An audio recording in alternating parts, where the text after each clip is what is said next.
Hello everybody, in this video I will show you how to crochet half double crochet rib stitch. The stitch looks the same on both sides. Looks like a knitted rib, right? But it's not very stretchable actually.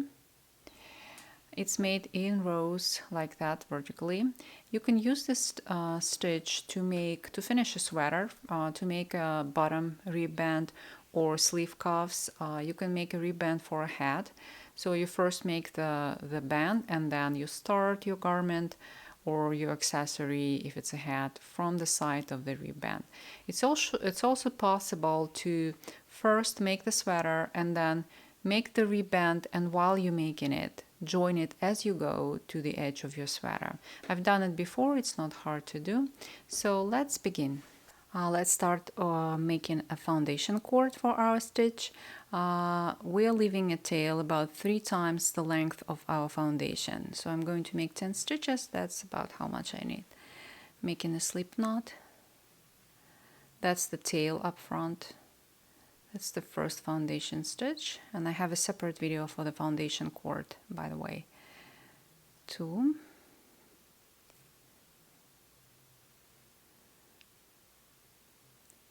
3, 4, 5, 6, 7, 8, 9, and 10.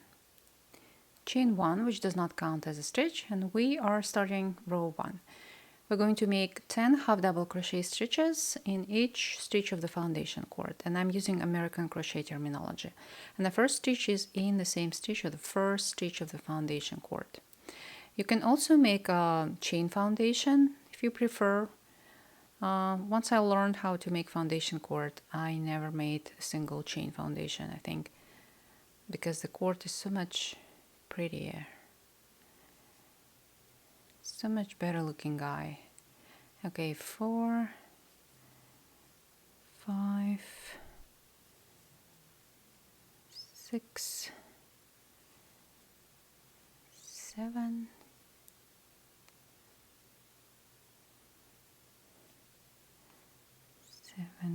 8,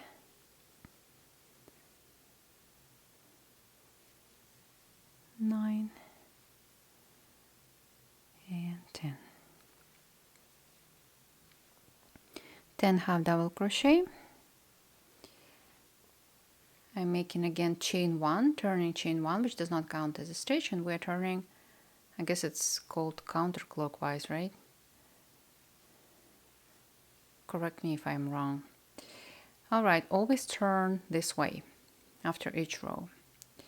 So now we have to make again 10 half double crochet. Let me first explain loops of the stitches. Every crochet stitch has front and back loop. This is the front, the closest to you, and the back loop is furthest from you, and it depends on which side you're looking. If you turn, this one would be the front loop and this one will be the back loop. Half double crochet is a little bit different because it has some extra loop. This is back, front, and this is the extra loop. So front and loop right below it, this one, the extra loop. I used to call it that loop differently, like this one, front, middle, and back, but I guess it would be more correct to say that that's the extra loop. I don't think any other stitch has this loop. So we will be working stitches in those loops. That will push front and back loop to other side and create that rib on the other side, right?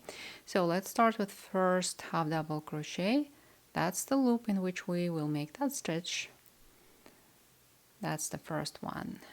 Okay, we have to make 10 and count stitches in every row because it's easy to lose a stitch at the end of the row. And you will understand why in a moment when we get to the end of this row.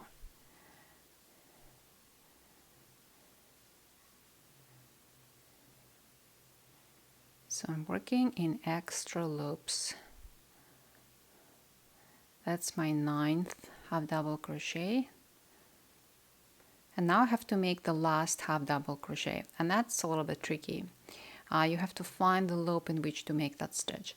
At the end of the row, you will see these 3 loops So that's the middle one in which you have to make the stitch.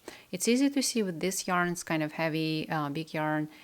With finer yarn would be harder to find this loop, so I suggest to turn to the other side and find that chain looking stitch at the end of the row, this one.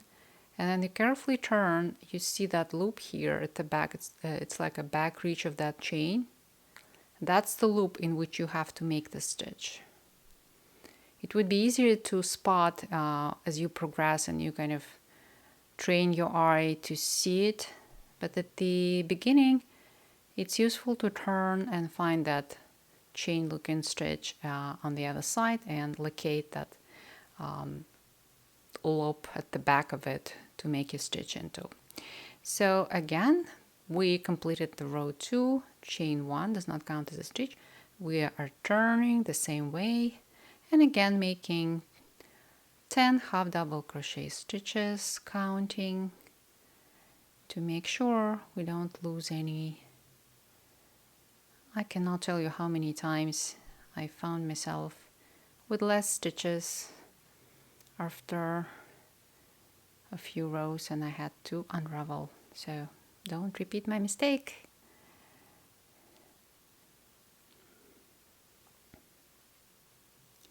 And you see, we were making the stitch in the extra loop, and the front and back loop are pushed to the back side, and we are creating that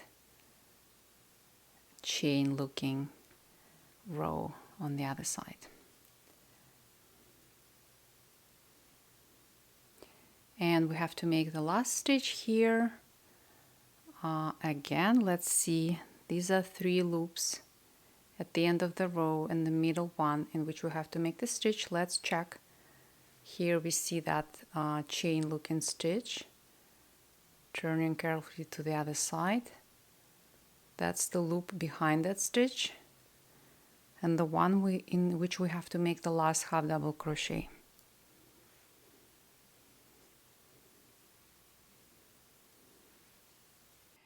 So we've made 3 rows. Continue for the number of rows required for your project. Thank you for watching.